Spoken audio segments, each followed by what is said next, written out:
down to Biscayne. Yikes. 5 on the floor, ride for my dogs. Where here's the thing, you can check the score. Hustle hard, couple scars, wearing bubble frogs. Just like Butler said, you in trouble, y'all. Kept the flow playing, got it all banned. Y'all seen the block, stop with one hand. And Pat we trust, inspire, have the guts. We're here to bring the heat, y'all can hang it up. Welcome to 5 on the Floor, a daily insider show on the Miami Heat and the NBA, featuring Ethan Skolnick, Greg Sylvander, and Alex Toledo, plus others from the 5 Reasons Sports Network.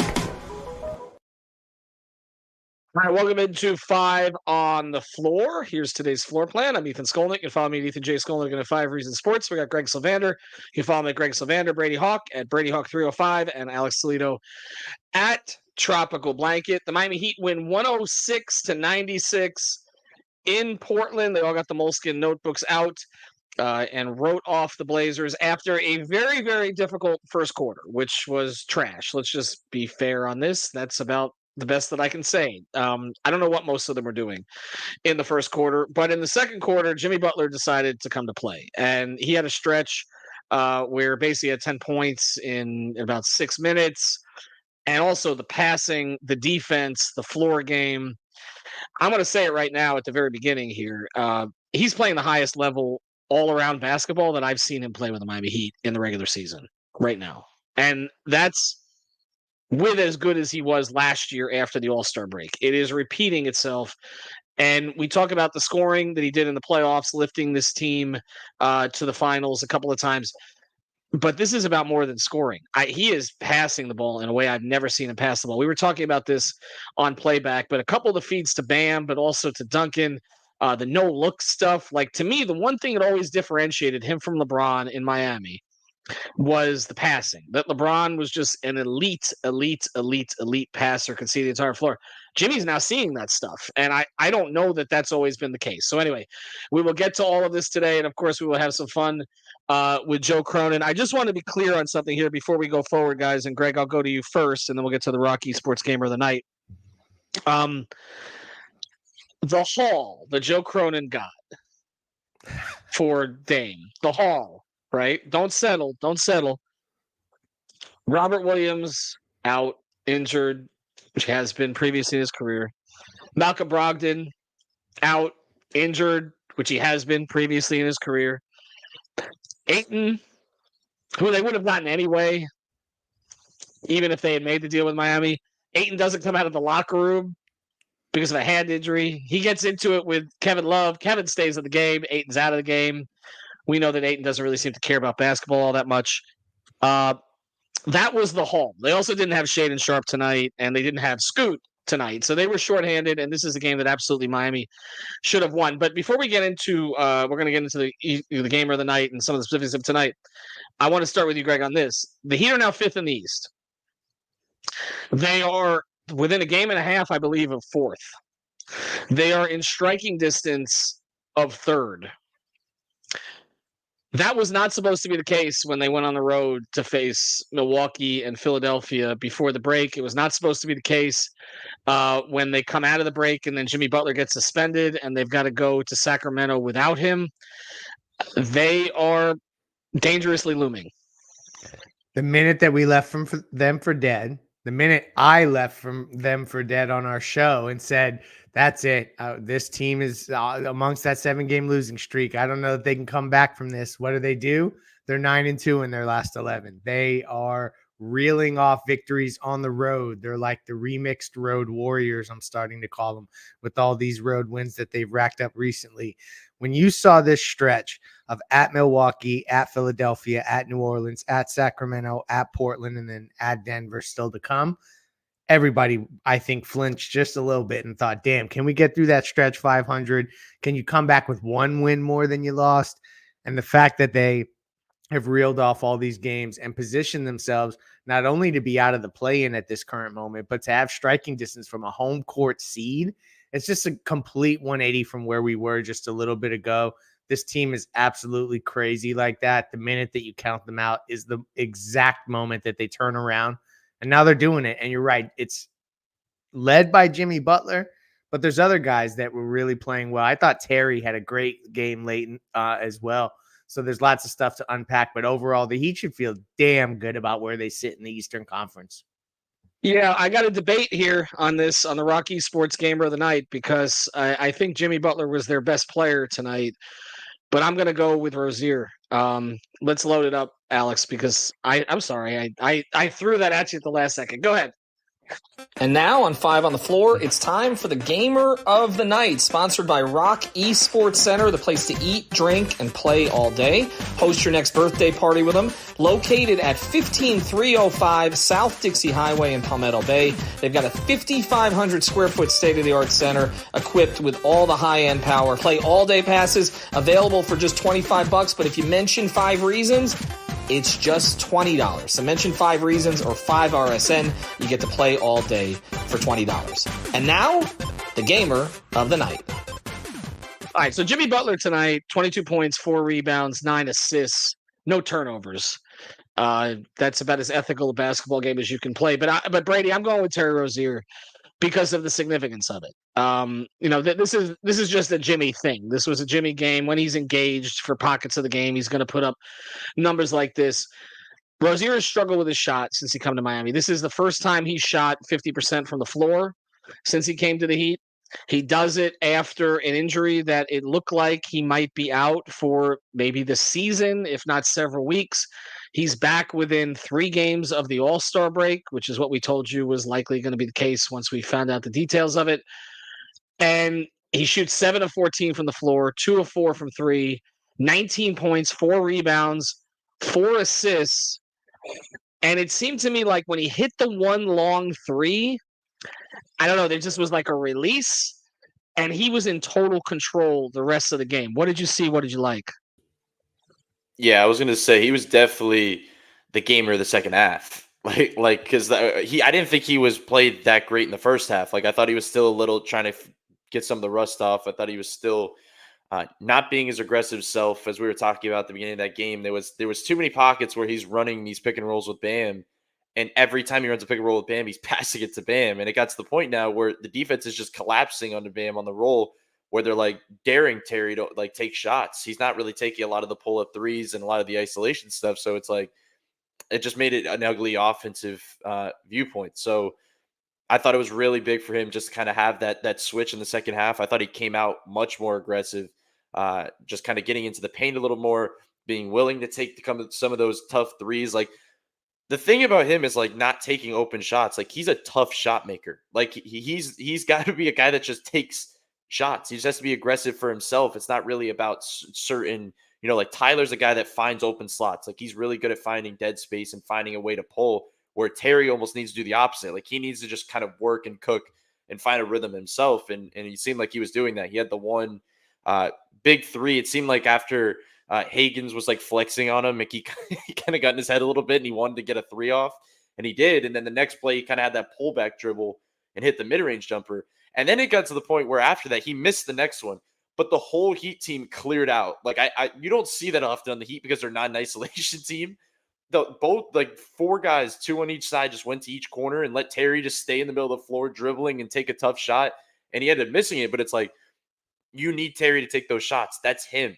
And as I said earlier, kind of during this game when we were talking about playback, it's like, people were talking about like who should be the starting point guard because DeLon looked really good. Should it be at the point now where DeLon even gets the starting job and Terry comes off the bench? The thing is about that, I feel like the issue was Terry wasn't playing like Terry in the starting lineup. Terry was like playing like DeLon. Terry was playing in this reserved way where he was kind of just playing off the ball. He was not really looking for a shot. He was doing all this stuff. Like, no, Terry Rozier needs to be Terry Rozier in the starting lineup to make it work. And that's what we saw in the second half. I thought he was just, that changes so much for this team. And it's not like when Terry was aggressive, it took anything away from Jimmy. I mean, Jimmy was rolling to the basket. He was getting to the free throw line. He was getting the ball in his spots. It wasn't taking anything away from him. So they just need Terry to play his game and stop trying to, I guess, like overthink and just trying to fit into this system where at times he just has to be himself. Alex, it looks to me sometimes like they don't even know what they have in him. It's been so long since they had a player like in his category. You know what I'm saying? Like, just that level of quickness, constant paint pressure, Like I don't know what that is, honestly, since like, I don't know, 3. And sometimes I've said this, like Rozier does some things and it's like, wait a second. He studied Dwayne. There's a lot of Dwayne in his game. Obviously not at Dwayne's level, but there's a lot of Dwayne in his game. I mean, I just mimic certain mannerisms, just even the spin moves, that kind of stuff. But I feel like this is a learning process. Like they lost 2 weeks here, 2 or 3 weeks here, but I feel like this is the biggest growth point for this team because I think as they learn him and he learns them, it changes the trajectory for them offensively, in my opinion.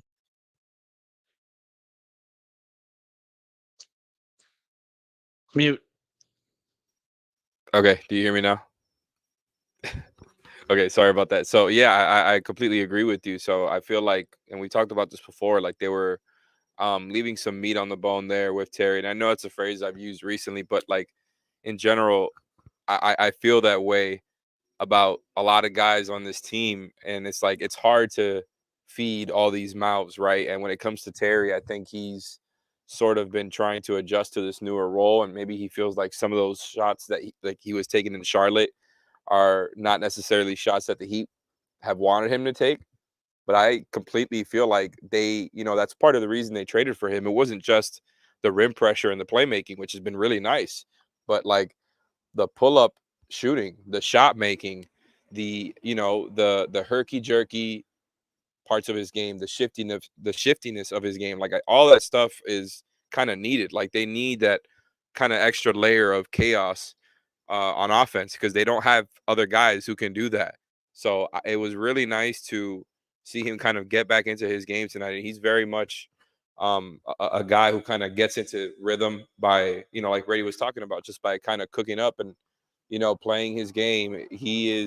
So that's why I feel like it's a little bit tough to try to get him going as a shooter sometimes. And I feel like why he's had some of these weird shooting slumps with the Heat is like he has to get the one-on-one stuff going and like his off the dribble game going first to get that rhythm. And so I think that's what you saw tonight. And even though, 4 3-point attempts isn't like a huge amount, I thought the ones he did take were more representative of the types of shots he was shooting before. So like he shot more threes and, more volume in other games. But, and of course, I'm not going to be mad at open catch and shoot threes ever. But tonight was more representative, I think, of the Terry that people thought was going to be coming here, where it's more shooting, getting 14 shots up. And, the assist to turnover was still positive 4-2, but it feels like it's very much been inverted up until this point with Terry, where it's like you were getting much more of the passing and less of the kind of one-on-one game. And it felt like he had some of that reputation coming in of like being a shot chucker and all that. And he absolutely has not been that. And honestly, I thought tonight he mixed it up and really got going as the game went on there. And I really do think, and shout out Eternal, he said this on our playback, that he's going to be, somebody who comes up with some big moments in the playoffs because he's the type of guy who can make tough shots and, make like late clock tough shots. And they that extra layer is going to be something that's, fun to monitor going forward, I think. A couple other guys I want to mention here before we get to the play of the night, and I know that there are a lot of options for play of the night tonight, actually, although none in the first quarter. We'll just fast forward past that and take a look at what they did after that. So I'll let all you guys kind of think about what direction we might go here. But I want to mention 2 guys because in addition to Jimmy, they kind of turned this game around. Nico played well, I thought, tonight. And that stretch with him and Duncan in the third quarter, you see the way that the two of them help open up this offense. And this is what a lot of Heat fans talk about when they want Jovic to play or they want Duncan to start, is it just looks like there's more space. And the big thing to me about Jovic tonight, I'll go to you quickly on this, Brady, and then we'll get to the play of the night. The big thing to me about Jovic was, if he's going to make that corner 3, he's going to play. Because we've talked about how that 4th or 5th guy in the lineup, that's the issue, is can you count on – Caleb had a really rough first quarter tonight. He was much better in the second half. But Caleb, Highsmith, Jaquez, that shot is open. Like that's the shot that other teams are going to give them. Jovic made it. Then he made one. He also made one from the elbow. I thought he was good. And Duncan's overall floor game tonight was terrific, I thought. Yeah, I've been saying it for a while that when Jovic wasn't playing, that it wasn't for defensive purposes. Like I feel like a lot of people were mentioning. I kept saying the shooting, the shot from three is what's going to get him minutes. That's what's going to sustain his minutes, just because of what they need. They could play him longer because of that. They got to that point in the game where he was literally just getting helped off of every single time, and he just started making them pay. And the second part of it, and it's the thing that I always talk about with Haywood that he's really developed, is you have to not be afraid to take it. When you're getting helped off of, you cannot like look away from those shots. If you don't take them, you shouldn't be out there. And Haywood's kind of picked that up, and when they help off him, he just keeps taking them. And I thought Jovic did a good job of that tonight, where he was just kind of just continually getting that shot up. And then he had other points in the game in the third quarter where I thought he ran the floor in a game where I thought they needed to kind of push the pace a little bit. Rozier kind of hit him on that hit ahead, that lob where he laid it in. 100%. I think that if he has these pockets where, I think the big thing is the first quarter not deciding how his game goes, because we talk about it a lot. It's like, okay, well, if he plays good to start, he should get more minutes. Well, like he should be able to power through some of that stuff. It shouldn't just be judged by the first few 8 minutes of the game because he doesn't come back in. He should have another shot of at least kind of showing his impact later on. So I thought that was kind of important in the third quarter. But Duncan as well, I thought had moments. Caleb, you mentioned the first quarter was rough, but I thought he has this thing that everybody's talking about with the hitch going away, where when he's moving into his shot, like when he's in rhythm, he does not have the hitch.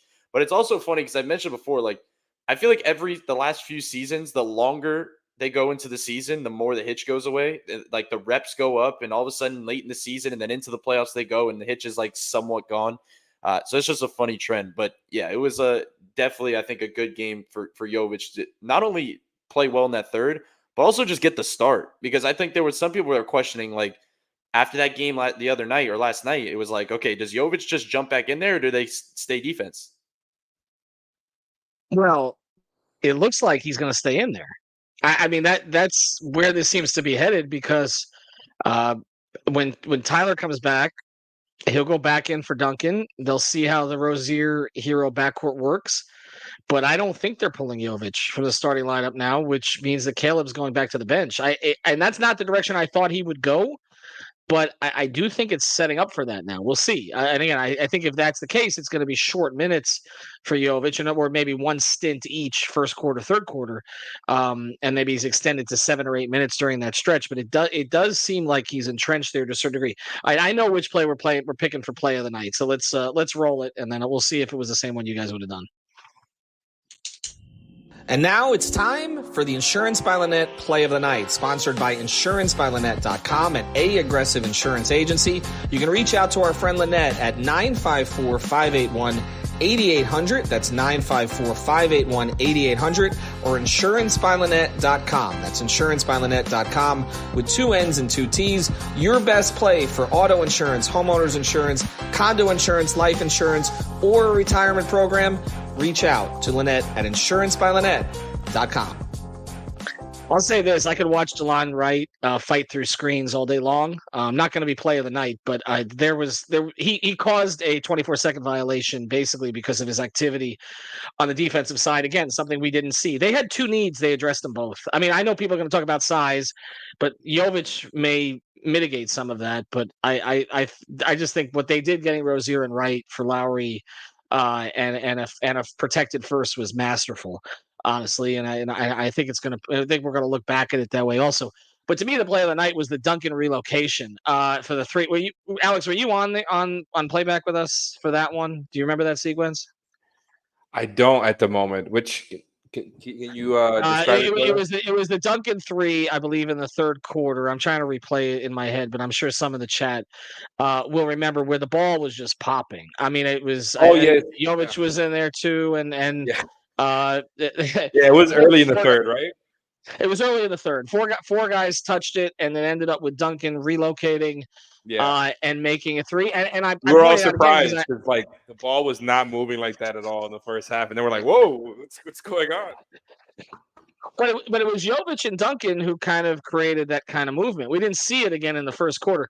I'm not exactly sure what happened in that first quarter, honestly. Like there was some silly stuff that they were doing offensively, and Jeremy Grant was making every shot, and they were allowing they were allowing basically Ayton to eat on the with offensive rebounds. It did start with Duncan's drive. That's correct. And that here we go. Ben hit on it. He was on playback with us. Jimmy kick out to Jovic. Jovic touch pass it to Jimmy, who kicked it out to Duncan for the three. Jimmy also had a no look pass in this game. I mentioned that also. To me, this was the one thing I'm going to keep coming back to this. This is the one thing that, like, if you go over what LeBron did in Miami and Jimmy has done in Miami, I'm like, Jimmy as a passer is okay. He's okay, but he's not elite. Like LeBron was elite. Jimmy's passing over the past, I'll let any of you guys jump in on this, but his passing over the past 2-3 weeks has been the defense has been tremendous too. But the passing over the last couple of weeks, Brady's been crazy. Can I also say really quickly that I feel like the play of the night, the other play of the night option would have been the Jimmy defensive play. As you're hinting at the defense, it was the one where he like literally stripped the ball. The ball was like went to somebody else. He picks him up. He passes to the next guy. He picks him up and then strips him as well. And it was like he is so locked in defensively right now. It felt like, specifically kind of in that second half and that third quarter range where he kind of went on that run. But it's like this team revolves around Bam defensively, but when Jimmy is locked in on that end, they're tough because like you could surround him with more defenders and you could kind of play certain lineups that I just think that's kind of a big key. But yeah, the passing, the way he was like looking off defenders, like he had a couple like 3 no-look passes to somebody cutting baseline where he was just looking to his left and kind of dumping it down to Kevin or dumping it down to DeLon. That stuff is huge. And they were really kind of just spamming that Jimmy Bam pick and roll to start the game. And he was feeding Bam, and they were kind of looking like a actual pick and roll combo that could play together. So I said it earlier too, like on playback, that it's like they always have like 1 or 2 games in the season where Jimmy and Bam can play together in pick and rolls. Like it's just like it doesn't happen often. It'll probably happen 80 out of the 80 or 2 out of the 82. But like when it happens, it looks like pretty decent. So it just feels like one of those games that's like Jimmy just showing, hey, I could do this too. I don't just have to score and play defense. About this lineup that Spo threw out there at one point. Wright, Butler, Jaquez, Martin, Bam. You could sub Highsmith in for Jaquez for even more defense if that's a direction you want to go. Love it. You could sub Duncan in. I know, Alex, you mentioned that, I think. That would kind of unlock that lineup offensively. He's got a lot of different ways that he can go now, right? Kevin Love came in shortly after we talked about that lineup as well. They just have a lot of variations that he can go to with a lot of this different stuff. Let's get to, you know what? Let's do the injury report because it gives us a chance to talk about somebody like we always do. And now it's time for the official 5 on the Floor injury report, sponsored by our friend Eric Rubenstein, the personal injury attorney. Born and raised in Lauderdale, Florida, lives in Miami, went to St. Thomas. He's a South Florida guy and a huge Miami Heat fan. But the important thing is he can help you get your money that you deserve when something happens to you. So reach out to our guy, Eric Rubenstein. Again, ericrubenstein.com, or ask about me, I got you, on Instagram. And now, the injury report. First thing, I didn't mention this before we talk about Duncan. Good bounce back game for Duncan after he didn't shoot the ball well in Sacramento. So that was impressive. All right, Greg, Tyler Herro sits again. Rozier back. Herro not back yet. I don't know. Would you just sit him in Denver, let this team roll, and let him come back healthy for the 2-game homestand? I have a feeling that the fact that they've gone through this road trip unscathed is going to buy Tyler a little bit of time till they get back to Miami. So, yeah, I wouldn't expect him in Denver. I think that they're going to take that game as gravy on this trip and approach, maybe not approach it that way, but at least from a player management, injury management perspective, treat it that way. So I wouldn't expect to see Tyler in Denver, no. But he'll be back soon. Let me ask this question to Brady and Alex here. I see this in the comments. It says Tyler Herro is a luxury at this point. Do you guys agree with that? I'm not at that point because I really do believe they're going to need Tyler in certain matchups. And I keep saying that. I keep bringing up specific matchups. Like there's teams like Milwaukee and there's teams like Cleveland that Tyler is going to be needed to have a big series against. They need him. I really do believe that. I mean, the playoffs run last year is going to be in the back of everybody's mind. The fact that they could still win games without him is on everybody's mind, but they could win games without anybody in the regular season, it feels, when you have Eric Spoelstra. They just do it over and over. But there's still look, nobody was saying that at halftime night. Like the way that offense looked, it was not smooth. Like the fact that Jimmy went on that run and the fact that Portland is a very bad team and a very bad offense made this look a little better. But I still think there's at points where they're going to need both Terry and Tyler. They're going to need their offensive punch because, ideally you don't need Jimmy going for 56 in a playoff game.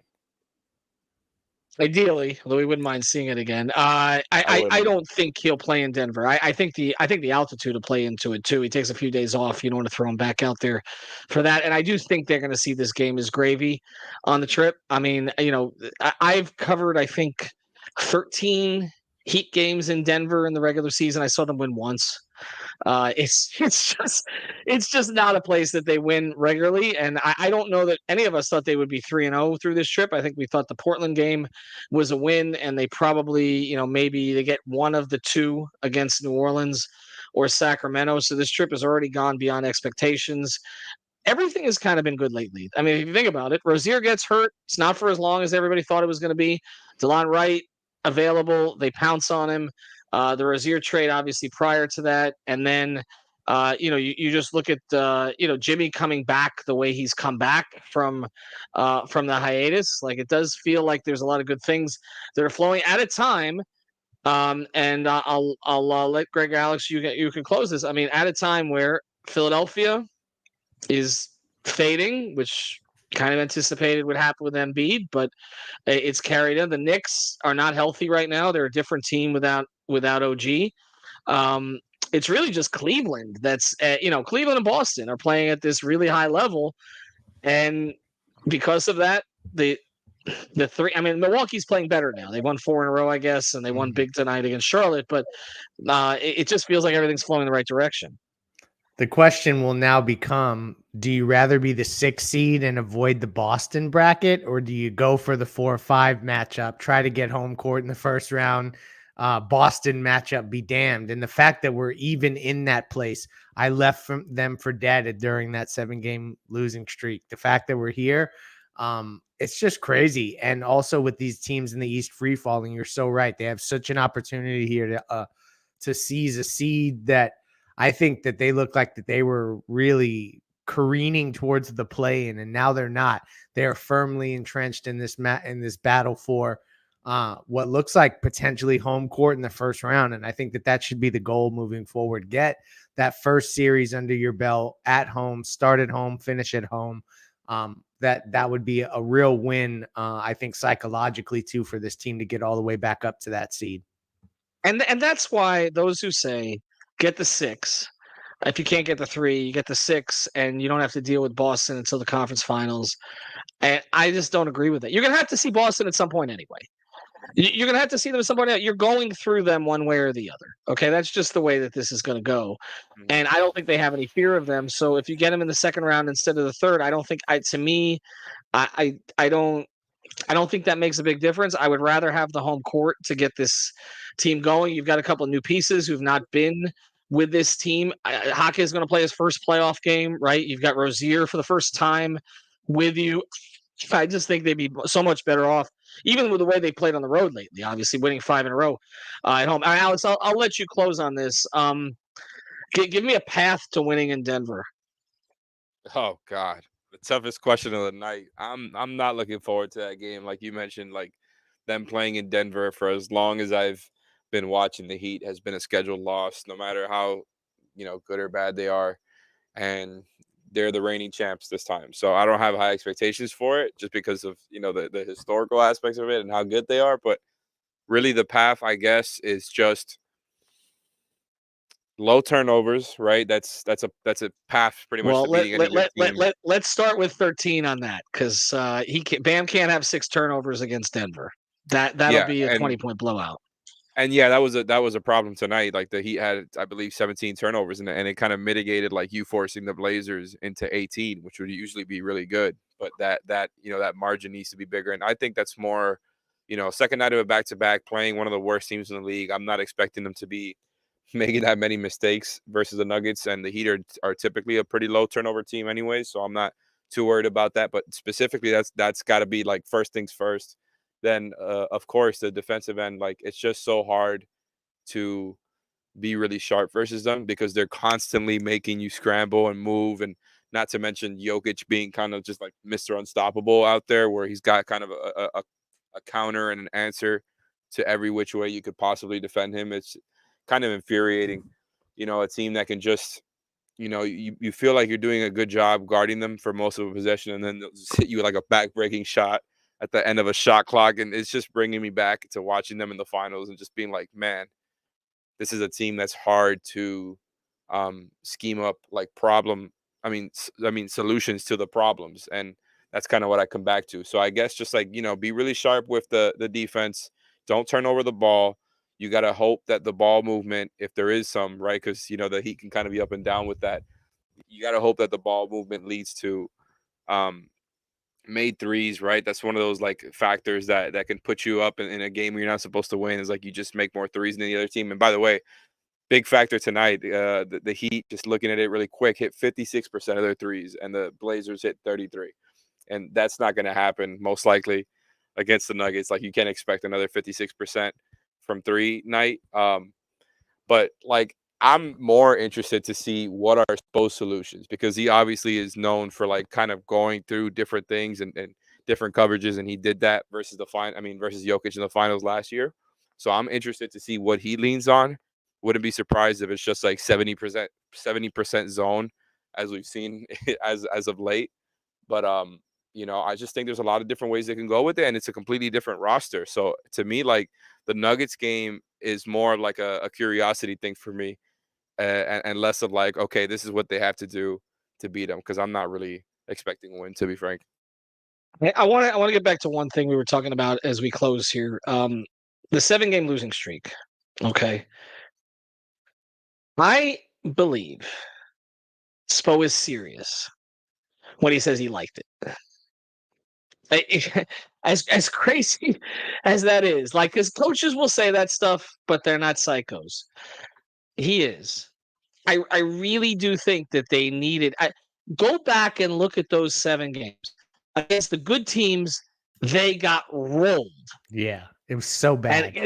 And then they lost to some bad teams in that stretch, or mediocre teams. They looked like a bad basketball team for 7 games, and now all of a sudden they are doing the thing again. They're doing the thing again. Like, you have a situation where you don't have Jimmy, and Hawkins goes out and gets you 20 plus, right? Takes over the game when he has to take it over, and he didn't even do anything tonight, right? And again, there's a bad Portland team, and it's going to remain a bad Portland team. And I don't think Joe Cronin's going to make it to next year. And we're all going to look back at this escapade and be like, okay, everybody was right about what we said at the time, except except Woj and all the Boston writers. But it's incredibly impressive that they always get off the mat like this. I'll just say that. And Greg, we got to find it. Where is it? Which episode was it that you wrote them off? Because that is going to become a rallying cry. It's the turning point. That from that episode forward, this whole thing is turned around. So I'll take credit. All right. So the no guts. Unlike water cleanup, if you've got the schmutz, Greg does not have the guts. All right. Thanks to Alex. Thanks to Greg.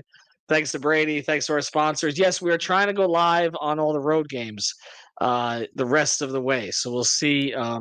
This is the last. Well, Denver's going to be late too, but hopefully they're not all quite like this one. Have a good night. Thanks for staying up with us, everybody. We had more than 500 on the live tonight, so we appreciate that.